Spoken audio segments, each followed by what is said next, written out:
The church was silent, but the air crackled with judgment. Elias Carter, barely 17, stood at the back, his heart pounding like a drum in a storm. His father, James, sat in the pew beside him, eyes fixed on the floor, bracing for the sermon's sting. They'd come to St. Mark's Lutheran Church in small-town Indiana every Sunday for years. But today felt different. Elias could feel the eyes of the congregation neighbors, old friends, and his grandfather, Harold, boring into them. Harold's voice still echoed in Elias's mind from last night's family dinner. Trash like his gay dad won't ever be welcome here. The words had cut deeper than any blade. Not just for Elias, but for James, who'd spent decades hiding his truth to keep peace in this town. Elias glanced at his dad, whose hands were clasped tightly, knuckles pale. James had come out 2 years ago, after Elias's mom left, and the town hadn't let him forget it. Whispers followed them everywhere: grocery stores, gas stations, even here, in a place meant for grace. But Elias wasn't here to cower. Today, he'd signed up to sing in the youth choir, a solo he'd written himself. He hadn't told anyone, not even James, what the song was about. It was his secret weapon, a melody born from pain and love, meant to shatter the silence.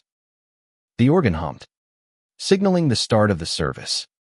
Pastor Reynolds, a man with a voice like gravel and a heart Elias wasn't sure about, stepped to the pulpit. "We gather to seek truth," he began, his eyes sweeping the room, lingering on James. Elias's stomach twisted. Truth. This town's truth was a cage, and his dad had been locked in it too long. Elias's fingers brushed the folded sheet music in his pocket, its edges worn from nights of rewriting. He wasn't just singing for himself today, was singing for James, for every moment his dad had endured in silence. As the service rolled on, the congregation sang hymns, their voices blending into a familiar drone. Elias's nerves buzzed. He'd always loved music. His guitar was his escape, his way of making sense of a world that often felt cruel. James had taught him to play when he was 6, sitting on their porch under Indiana stars, strumming chords while fireflies danced. Those nights felt like a lifetime ago, before the town turned on them. Now, music was Elias's rebellion, his way to fight back without throwing a punch. The youth choir gathered at the front, a cluster of teens in mismatched robes. Elias stepped forward when his name was called, his sneakers squeaking on the polished floor. He could feel Harold's glare from the third pew, sharp as a knife. His grandfather had always been a pillar of St. Mark Shed of the church council, a man whose word carried weight. But to Elias, he was just a bully who'd turned his back on his own son. James had told Elias stories of Harold's temper, how he'd called James weak for choosing love over lies. Elias gripped the microphone, his resolve hardening. This was for both of them. The piano started, a soft ripple of notes. Elias's song wasn't a hymn, not in the traditional sense. It was raw, personal, a story of a boy and his dad against a world that didn't understand. His voice trembled at first, then grew steady, filling the church with a melody that felt like a confession. "You called him broken. Said he's less than whole / but loves the fire burning in his soul." The words hung in the air, heavy with truth. He saw James's head lift, eyes wide, a flicker of pride breaking through his guarded expression. The congregation shifted uncomfortably. Some faces softened, others hardened. Harold's jaw clenched, his arms crossed tight. Elias kept singing, his voice rising, each note a defiance of the hate that had tried to silence them. He thought of the nights James had cried alone, thinking Elias didn't hear. He thought of the love his dad had found with Michael, a quiet man who brought warmth back to their home. This song was their story, and Elias wouldn't let it be buried. As the final chord faded, the church was still, No applause. No whispers. Just a weighty silence. Elias's heart raced.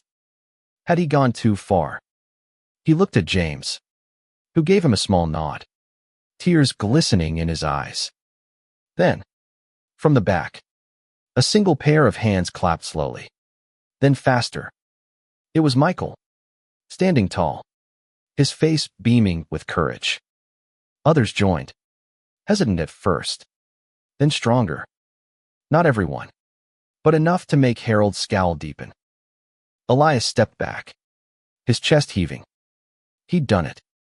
He'd turned their pain into something beautiful, something undeniable. But the service wasn't over, and Harold's shadow loomed large. Elias knew this was only the beginning. The service ended, but the tension lingered like smoke. Elias and James slipped out of the church before the final prayer, avoiding the crowd's stares. Outside, the Indiana autumn air was crisp, leaves crunching underfoot as they walked to James's old pickup truck. "You didn't tell me you were going to sing that," James said, his voice soft but thick with emotion. He leaned against the truck, his flannel shirt catching the fading sunlight. Elias shrugged, shoving his hands in his pockets. "Didn't know if I'd have the guts." James's smile was small but real. "You've got more than I ever did, kid." They drove home in silence, the radio off, the hum of the engine filling the space. Elias stared out the window at the rolling fields, thinking of the faces in the church. Some had clapped, but others like Harold had looked ready to spit venom. Elias wasn't naive. He knew his song had stirred a hornet's nest. Harold wasn't just his grandfather, was a man who held sway over half the town. His word could turn neighbors into enemies overnight. At home, Michael was waiting on the porch, his dark hair ruffled by the breeze. He was 42, a carpenter with hands rough from work but gentle when he hugged James. "Heard you caused a stir," Michael said, pulling Elias into a quick embrace. Elias grinned, but it faded fast. "Grandpa's gonna make trouble, isn't he?" Michael's eyes met James's, a silent understanding passing between them. "He always does," James said quietly. That night, Elias couldn't sleep. He sat on his bed, guitar in his lap, strumming softly. The song had been his truth, but now he wondered if it had been a mistake.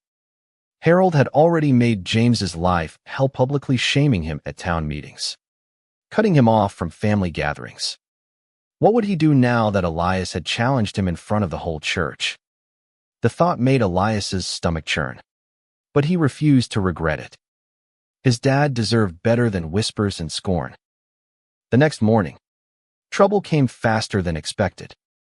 Elias was at the diner, grabbing coffee with his best friend, Sarah, a sharp-tongued 17-year-old who'd never cared about the town's gossip.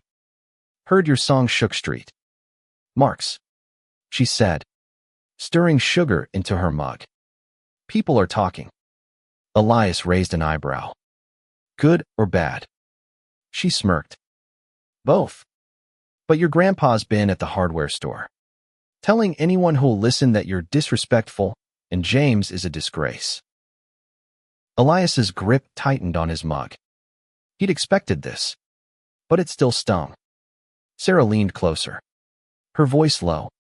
"He's pushing for the church to ban you and James from services. Says it's about upholding values." Elias felt a surge of anger. Harold wasn't just attacking them, was trying to erase them. Back home, Elias found James in the kitchen, staring at a letter from the church council. His face was pale, his hands shaking. "They're holding a meeting tomorrow," James said. "Harold's requested a vote to exclude us." Elias's heart sank. Exclusion wasn't just about Chuck, it was a public shunning, a signal to the town that they didn't belong. Michael, sitting nearby, slammed his fist on the table. "He's got no right. This is your home, James." Elias felt the weight of it all, the song, the stairs, the looming vote. He'd wanted to stand up for his dad. But had he made things worse? "We're not backing down," he said, his voice fiercer than he felt. James looked at him, eyes searching. "You sure about this, Elias? It's going to get ugly." Elias nodded, thinking of the hymn book in the church. Its pages worn but enduring. "Let it. I'm not letting him win." The next day, the town buzzed with rumors. Elias overheard whispers at school classmates calling him brave, others saying he'd crossed a line. By evening, the church meeting loomed. Elias, James, and Michael arrived together, a united front. The fellowship hall was packed, faces familiar and hostile alike. Harold stood at the front, his voice booming as he argued for protecting the sanctity of street marks. Elias's song had rattled him, and now he was fighting back with everything he had. As Harold spoke, Elias felt his resolve waver. The room seemed to close in, the weight of 100 eyes pressing down. But then James squeezed his shoulder, a quiet reminder of why they were here. Elias stood, his voice cutting through the murmurs. "I sang about love.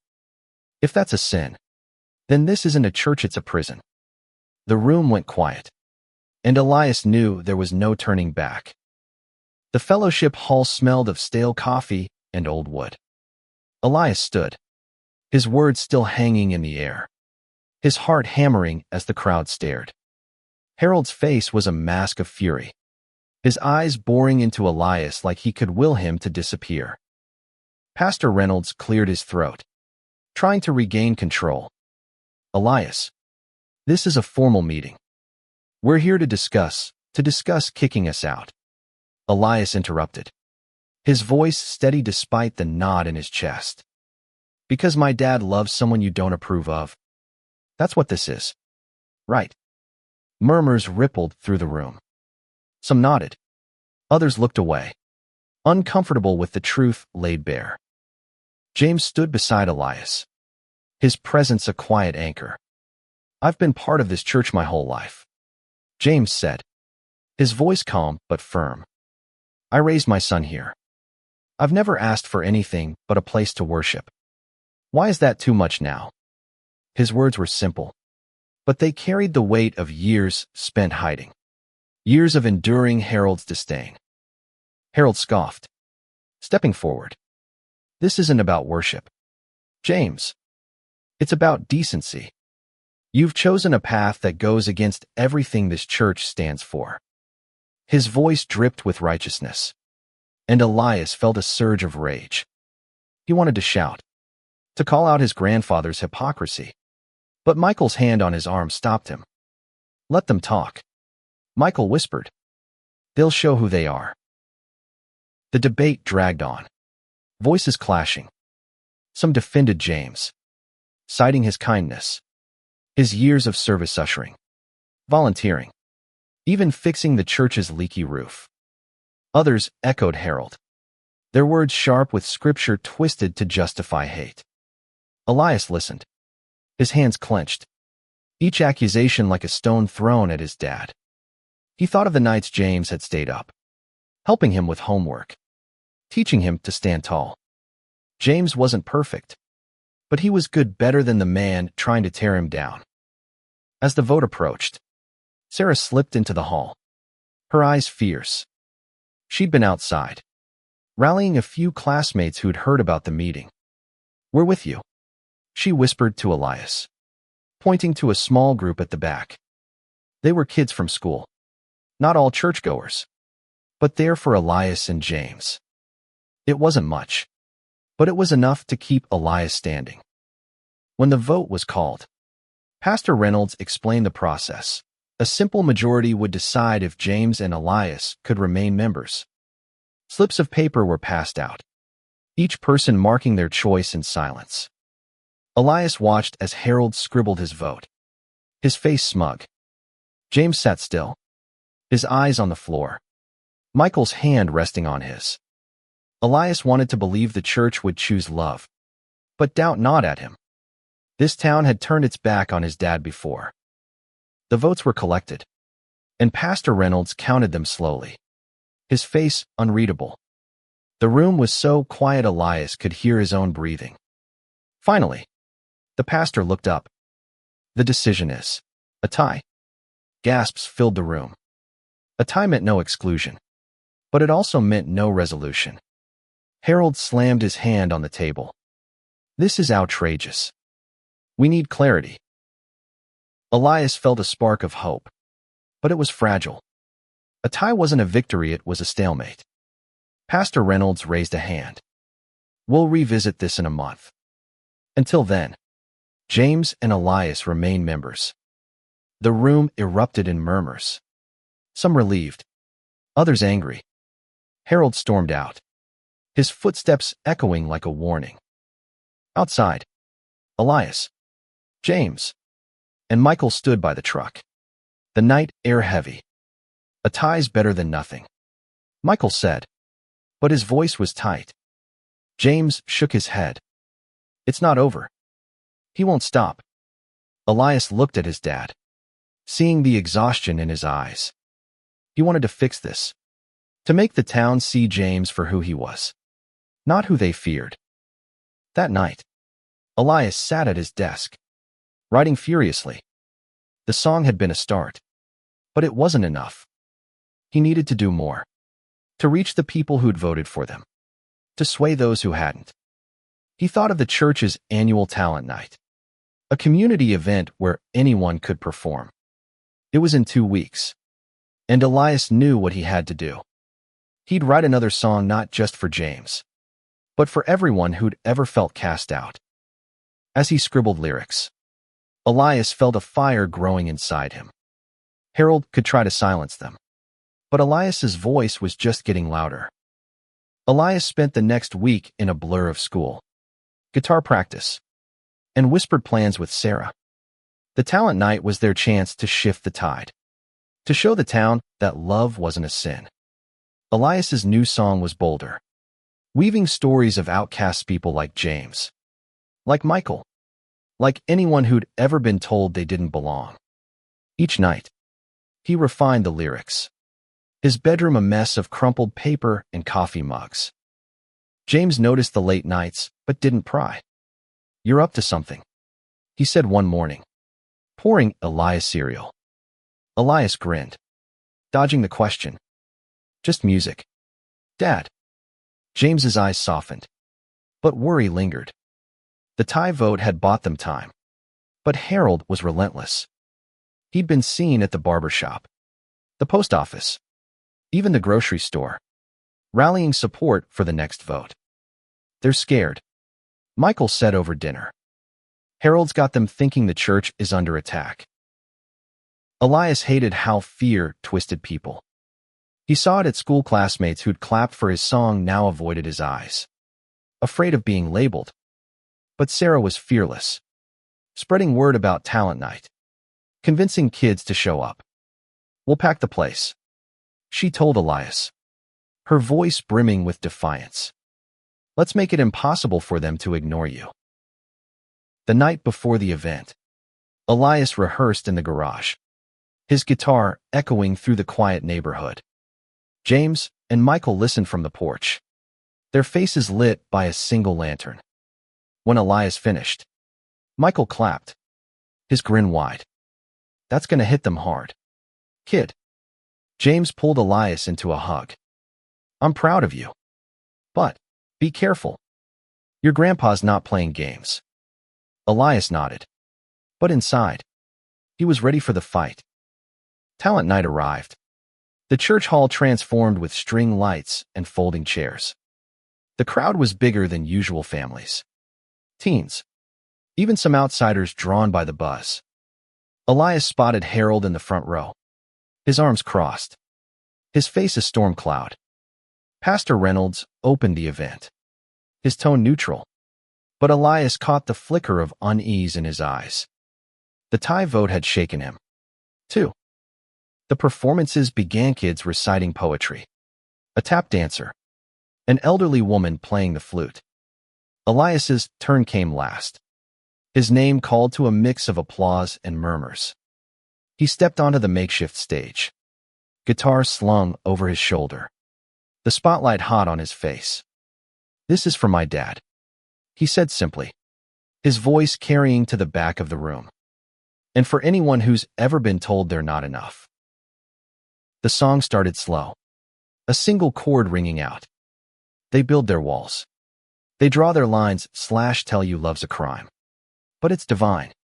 Elias's voice was raw, unguarded, each word a piece of his heart. He sang of pain, of resilience, of James's quiet courage and Michael's unwavering support.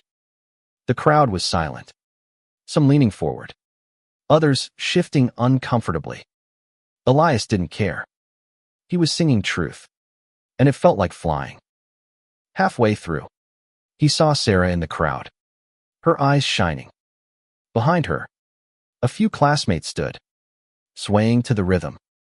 The song built to a crescendo, Elias's voice soaring. "We're not the shadows you want us to be / we're the light. We're the love. We're free." As the final note faded, the room erupted. Not everyone clapped, but the sound was loud, defiant, a wave crashing against Harold's stone-faced silence. Elias stepped off the stage, his legs shaky. James was there, pulling him into a hug, his voice thick. "You're changing things, Elias." Michael joined them, his arm around James. And for a moment, they were untouchable. But Harold's voice cut through the noise. "This is a disgrace," he shouted, standing. "You're mocking our faith."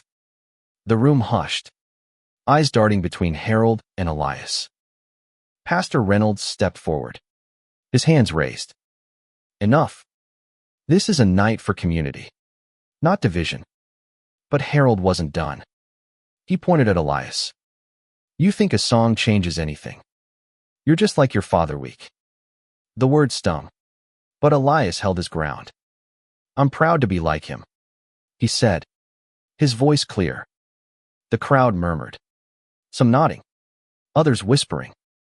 As the night ended, Elias felt a shift. The applause had been real, the support tangible. But Harold's anger was a warning. The fight wasn't over, and the next vote was coming. Elias knew he had to keep pushing, to keep singing, until the town saw his dad for the man he was. The days after talent night were a whirlwind. Elias's song spread beyond the church, shared on social media by Sarah and her friends. Clips of his performance popped up on X, with comments ranging from inspiring to disrespectful.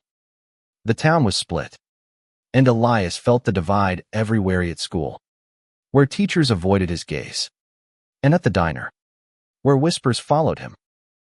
James tried to shield Elias from the fallout. "You don't have to fight my battles," he said one evening, chopping vegetables for dinner. Elias shook his head, tossing a salad. "It's our battle, Dad. I'm not letting you face this alone." Michael, sanding a chair in the corner, chimed in. "He's right. James. The kid's got fire. Let him use it." James sighed, but his eyes held gratitude. Harold, meanwhile, doubled down. He organized a petition, claiming the church needed to protect its values. By midweek, he'd gathered dozens of signatures, each one a jab at Elias's hope. Sarah brought the news to school, her face grim. "He's got half the council on his side," she said. "They're pushing for another vote sooner than planned." Elias's stomach dropped. The tie had been a reprieve, but Harold was relentless. Elias threw himself into music, writing late into the night. His new song wasn't just for James, it was for the town, a plea to see beyond fear. He practiced in the garage, his guitar a lifeline. Sarah helped, filming snippets to share online, building momentum. "You're not just singing for street marks anymore," she told him. "People are listening. Elias, keep going." The second church meeting came faster than expected, called a week after talent night. The fellowship hall was even more packed. Tension thick as fog. Harold stood at the front, his petition in hand, his voice booming. "We cannot let this church become a stage for defiance," he said, glaring at Elias. "This is about faith, not feelings." Elias clenched his fists, his song lyrics running through his mind like armor. James spoke next, his voice steady despite the hostile eyes. "I've never asked you to agree with me. I've only asked to belong." His words were quiet but piercing, and Elias saw a few heads nod, faces softening. Michael stood beside him, silent but strong, his presence a shield. Elias felt a surge of pride. His dad wasn't backing down, and neither would he. When it was Elias's turn, he didn't hesitate. "I sang about love because that's what I see in my dad," he said, his voice carrying. "You call it sin, but I call it courage. He's been here for this town, for this church, for years. Why isn't that enough?" The room was silent, the weight of his words settling. Even Harold seemed momentarily stilled, though his scowl returned quickly. The vote was called, and Elias's heart pounded as the slips were collected. Pastor Reynolds counted them, his face unreadable. When he spoke, his voice was heavy. "The vote is 52 to 48. James and Elias may remain." Cheers erupted from Sarah and her friends. But Harold's face was thunderous. He stormed out, muttering about betrayal. Elias felt relief, but it was bittersweet. A 4-vote margin wasn't a triumph, it was a warning. Outside, James hugged Elias tightly. "You did this," he whispered. Elias shook his head. "We did." Michael grinned, ruffling Elias's hair. "Your trouble, kid. Good trouble." But as they drove home, Elias couldn't shake the feeling that Harold wasn't done. The petition, the glares, the whisper sit was all building to something bigger. That night, Elias sat with his guitar, thinking of the church's stained glass windows, their colors a reminder of beauty in broken things. He started writing again, determined to keep fighting. The town was listening, even if Harold wasn't. Elias knew the next battle was coming, and he'd be ready with his voice, his truth, and his dad by his side. The narrow victory didn't bring peace. Harold's petition had failed, but his influence lingered. Elias noticed it in the cold shoulders at the grocery store, the way neighbors crossed the street to avoid James. The town was a tinderbox, and Harold was still striking matches. Elias kept singing, performing at school events and local cafes, his songs spreading online.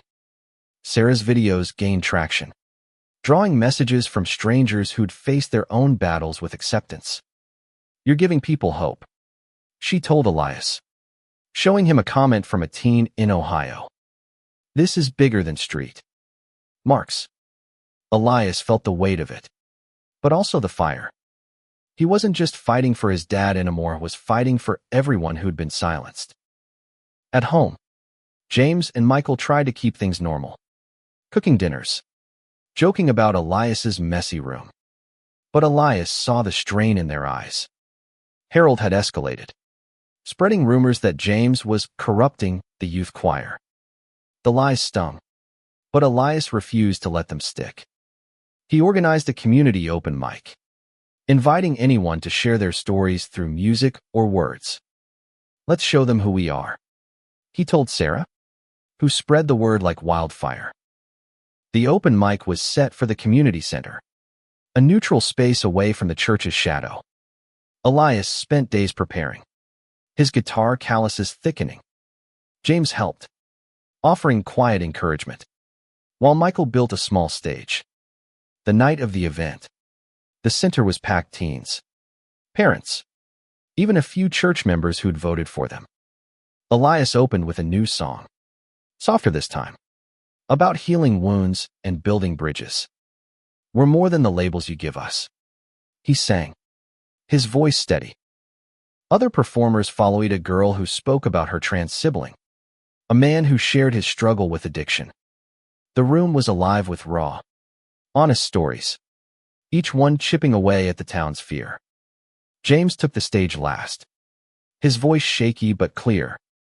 "I've spent my life trying to fit in," he said, "but my son taught me to stand up."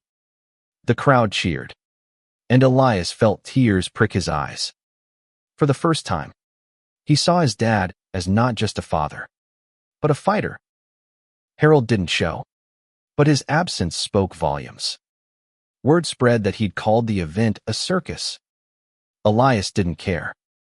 The open mic wasn't about Harold, it was about the people who showed up, who listened, who clapped. It was about the woman who hugged James afterward, saying, "I voted against you.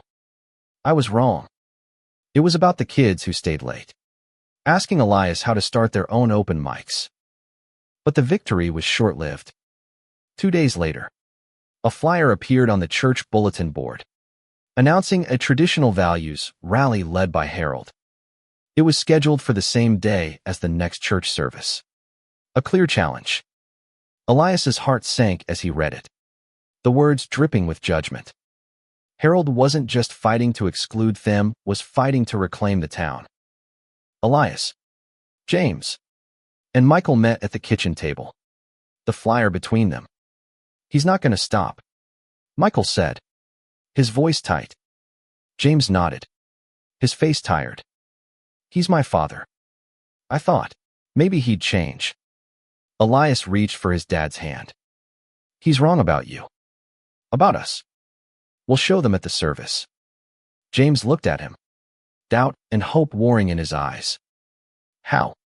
Elias didn't have all the answers, but he had his guitar and a room full of people who'd heard his songs. He thought of the open mic, the stories shared, the walls that had started to crumble. "We keep telling our truth," he said, louder.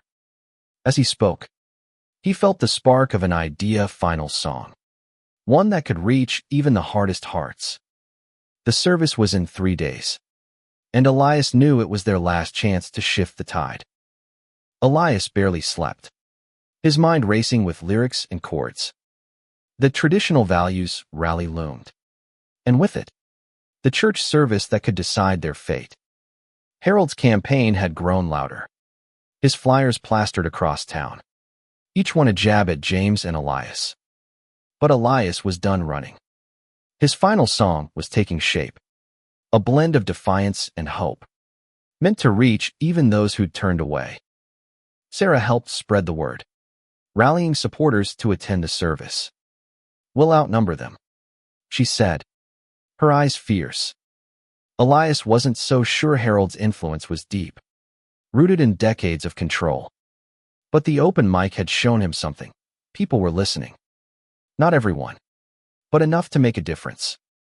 He clung to that as he practiced, his fingers sore but steady. James was quieter than usual, the weight of his father's rejection heavy. "I don't want you hurt, Elias," he said the night before the service, sitting on the porch. Elias set his guitar down. "I'm not the one hurting, Dad. You are." James's eyes glistened, and he pulled Elias into a hug. "You're stronger than I ever was." Michael joined them, his voice firm. "We're all in this. Together." The morning of the service. Street. Mark's was packed.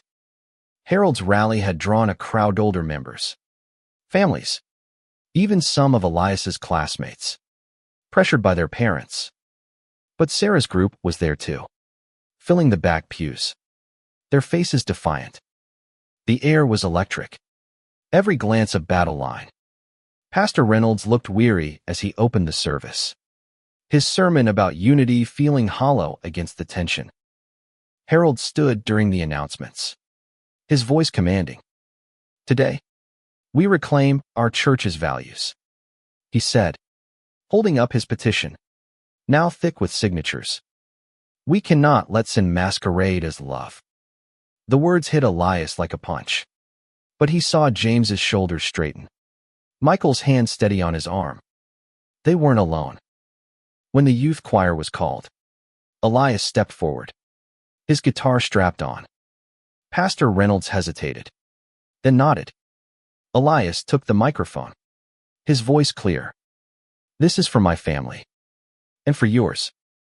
The song began softly, a single note echoing through the church. "You build your walls. But we're still here / love's not a sin." It's crystal clear.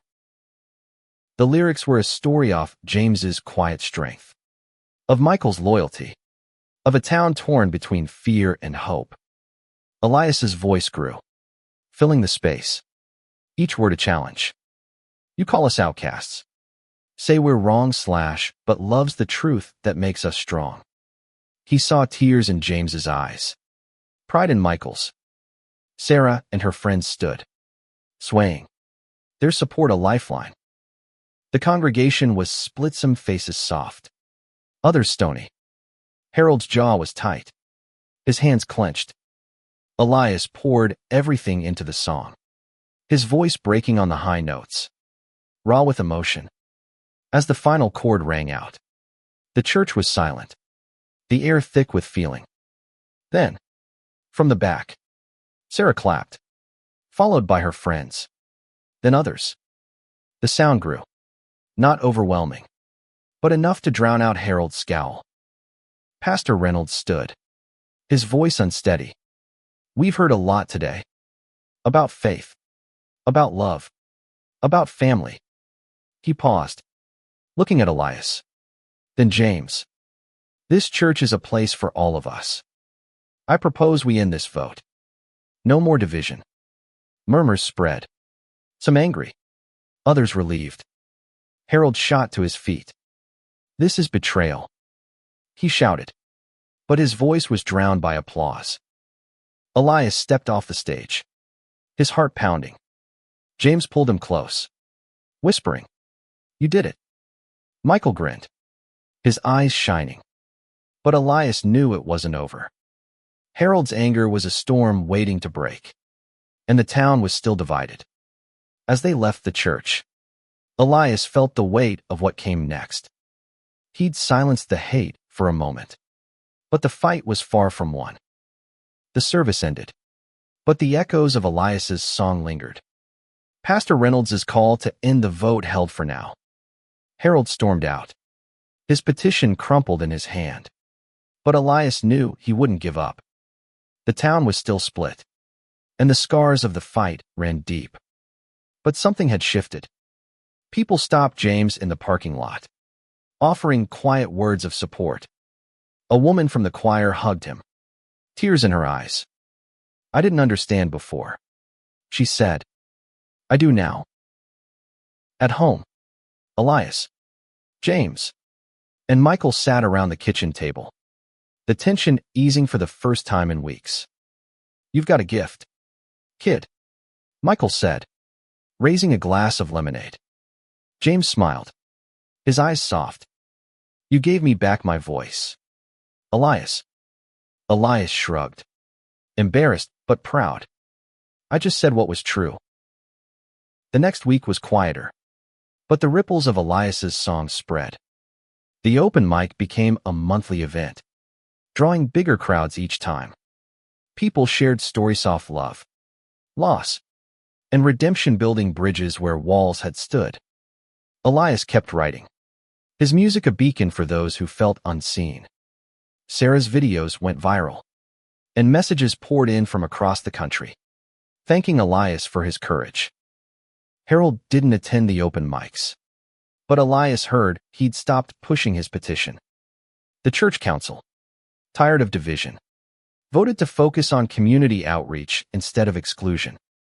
Pastor Reynolds reached out to James, asking him to lead a repair project for the church's community center. It wasn't an apology, but it was a start. One evening, Elias found a letter slipped under their door. It was from Harold, the handwriting shaky. "I'm not ready to understand." It read, "But I'm trying. You're still my son." James read it silently, his face unreadable. Elias waited, unsure what it meant. It's not much, James said finally, folding the letter. But it's something. Michael squeezed his hand, and Elias felt a flicker of hope. Harold wasn't there yet. But maybe, one day, he could be. Months later, Elias stood on the community center stage, guitar in hand, the room packed with faces, some familiar, some new. James and Michael sat in the front row, their hands intertwined, their smiles bright. Elias's final song was a quiet one, about healing, about family, about a town learning to listen. We're not the end. We're just the start. Love builds a home in every heart. As the last note faded, the crowd stood, their applause a wave of warmth. Elias looked at his dad, at Michael, at Sarah cheering in the back. The church hadn't changed overnight, and neither had the town. But Elias's songs had cracked the walls, letting light in. Harold wasn't there, but Elias didn't need his approval anymore. He had his family, his truth, and his voice. The journey wasn't over. There'd be more fights, more whispers, more battles to face. But Elias knew they'd face them together, James with his quiet strength, Michael with his steady love, and Elias with his songs. They weren't just surviving. They were thriving. Their love a defiance stronger than any hate. And in that small Indiana town, under the glow of stained glass windows, Elias's music became a testament to what love could do.